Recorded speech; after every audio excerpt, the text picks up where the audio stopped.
Come on. Why isn't the code working?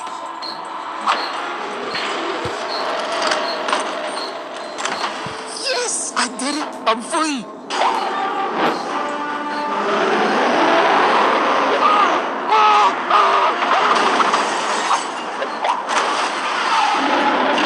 There's no end to this place. It's just monster after monster after monster. Tell me about it, hombre. Huh? Bob's been telling me there's all sorts of weird stuff going around the hotel. What are you freaks? Oh, come on. Don't be rude. He's just trying to be an honest businessman. Wait, you guys aren't trying to kill me?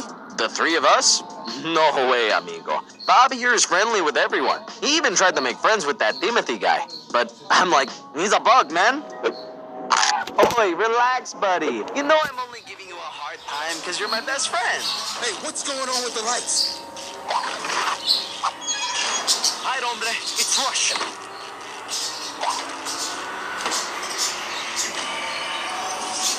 Oi, are you hurt, dude? We don't get many visitors here. I thought you'd be a goner for sure. I think I'm okay. Jeff made it too. But wait, where's Bob? Bob! Talk to me, hombre! What's the big deal? He's just a pile of bones. What did you just say to me?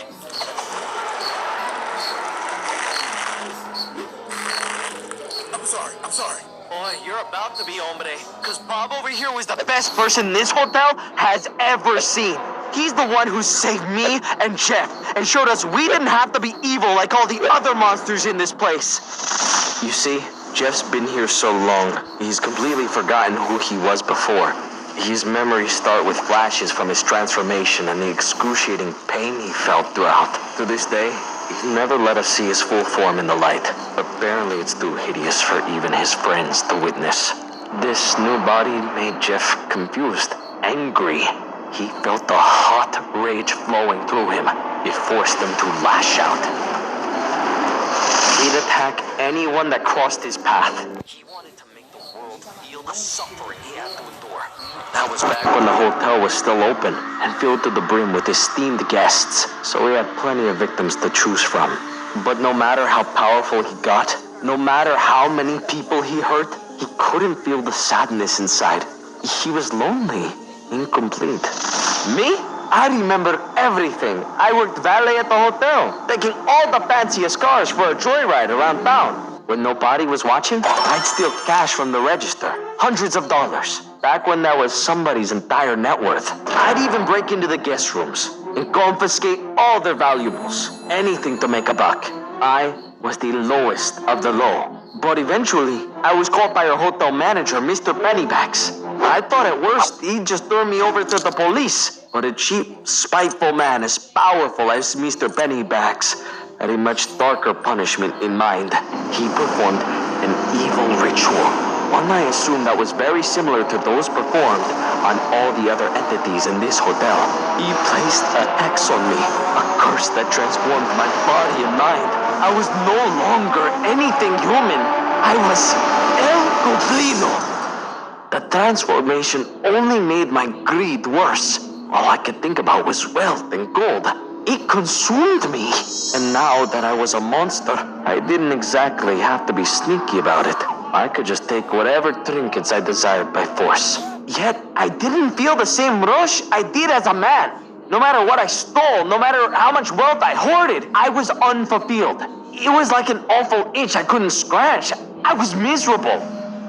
That's where Bob comes in. He worked at the hotel's gift shop, sweeping floors, stocking the shelves, and attending to all the guests' needs. And we know his name was Bob because that's what his hat said. He wore that ugly thing every day. He wasn't like us. He was kind and good at his job. The guests loved him so much his tip jar would end up overflowing with money. He was foolish to leave it out so proudly. Boy, he was right there for the taking. This would be my biggest haul yet. Surely that would be enough to quench the greed inside me. Now was my time to strike. This should be it. I finally earned enough to afford that ring I've been eyeing for so long. Then I can propose to my dear sweet Darlene, the love of my life. All my blood, sweat, and tears will be worth it once she agrees to marry me. What? world? Ah!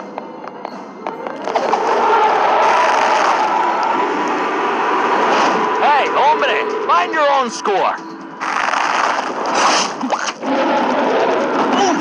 The two of us went at each other like savages. This wasn't my first time seeing Jeff. Most monsters in the hotel knew about each other's existences. It's just that we typically keep to ourselves. But my greed and Jeff's rage were too strong. We weren't going to quit until one of us were dead, and unfortunately, looked like that was going to be me. Jeff had been converted much longer than me, so naturally he was more powerful. I didn't stand a chance. But just when it seemed like it was all over... No, stop! Bob risked his life to save me. Me, a total stranger. A monster at that. Oi, what'd you do that for, hombre? You got some kind of death wish or something? I just couldn't stand there and watch you die. I had to help. But I'm a monster. Evil to the core. No one is that evil. There's good inside everybody. You just have to listen to your heart. And do what's right. Take the money, if that is what you two are fighting over. I've been saving it for quite some time, but it's not worth anybody dying over. Jeff and I couldn't believe it. No one has showed us even an ounce of kindness since we became monsters. We look back at all the horrible things we had done in our past and were filled with regret. Just promise me one thing, that you'll take care of my sweet Darlene, one way or the other. She's everything to me. We promise. Wait, no! And just like that, it looked like our new friend had passed. Then and there, Jeff and I vowed to do everything in our power to make our promise come true. Unfortunately, our former employer, Mr. Pennybags, showed up with other plans. He used his stupid crucifix to control us, like he always has, and took all the money for himself. Later, I found out he had already visited my hoard, and taken that too. Nothing was going to stop us from keeping our promise. We were going to get Darlene her money some way or another, but we didn't want to steal anymore. We were going to do this the honest way, like Bob would. So, we set up a little shop. It was a tough business. All the hotel guests ran at the very sight of us. Nobody bought anything or left any tips. Personally, I think we're long overdue for a rebrand. I wanted to name it El Goblino's Gallery of Fine Antiquities for quite some time, but I keep getting outvoted. Outvoted? By who? Jeff and Bob, of course. But I thought Bob died all those years ago. Well, yeah, he did. But this hotel is strange, dude. After a while, I swear Bob started to talk and move around again. I could hear his voice. He'd shift around the room when I wasn't looking. He's definitely not the same as he used to be, but there's a higher power at play. Bob? Bob! It's a miracle! Oi, don't ever scare me like that again, hombre.